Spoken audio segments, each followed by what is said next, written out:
With the NFL Combine in the books, that means mock draft season is in full swing. Let's take a look at some of the latest ones, Jeff, and some of the heavy hitters putting out mock drafts post-NFL Combine. ESPN's Todd McShay and Bleacher Report's Matt Miller both have Isaiah Simmons going to the Giants at number 4. They're also consistent in the top 5 of the draft. We'll get to that in a second. But first, your thought on Isaiah Simmons, who ran a 4.39 40 at nearly 240 pounds as a linebacker. Wow. Impressive. When you just look at all what he does, not only is his speed and his agility, he plays multiple positions. But obviously linebacker is where he wants to be.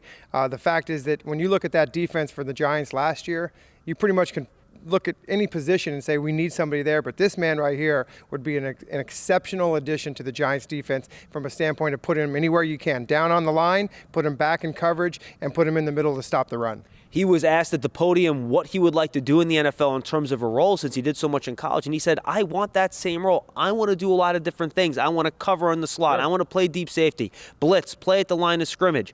Though he was asked if he played one position, what would it be? To your point, he said weak side linebacker. Well, I think that's his natural skill set. But, once you get into the NFL, Patrick Graham will have a good opportunity to put him in situations where he's going to be able to excel. And that'll be on a daily basis. And which team you're playing that week, how you're going to game plan to beat that team. And he'll be able to play multiple positions. And one important thing, just don't put him out of position. That's the most important thing.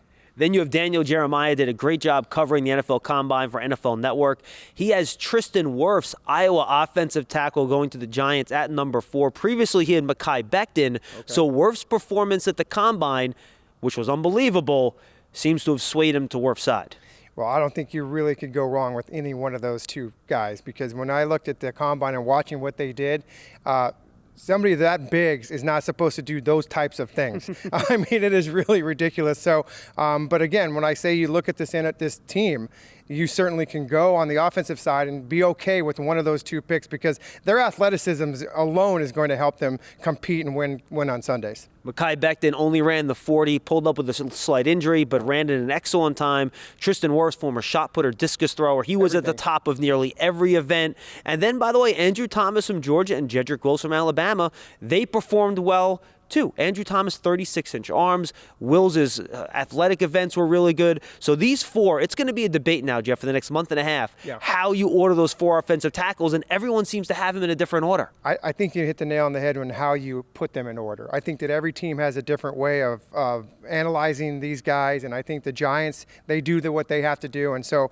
who will be number 1, who will be number 2, I think it's going to change as you go, but each team is different. And by the way, I mentioned Simmons' 40 time, to go back to him for a moment. Yeah. He was also near the top of the vertical jump and the broad jump, so he was dominant in all the events as well. Finally, these 3 guys I all mentioned, Matt Miller, Todd McShay, and of course Daniel Jeremiah, their top 5 was identical except for the Giants. They all had Joe Burrow going 1, Chase Young going 2, Jeffrey Okudah going 3rd, and then Tua Tagovailoa going 5th. Now, a trade could mix things up there, Jeff. How are you thinking right now about whether or not a team might trade up for a quarterback, either in front of the Giants or maybe even with the Giants?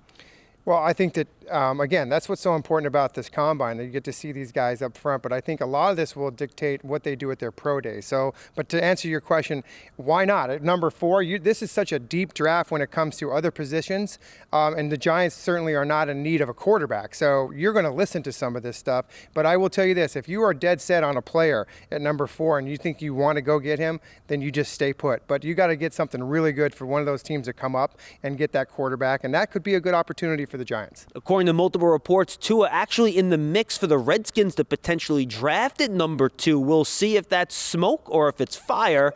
And apparently the Lions also very willing to trade down if a team wants to go up to get a quarterback. So we'll see what happens. A lot of time between now and the draft. We'll continue to track your mock drafts for you right here on Giants.com.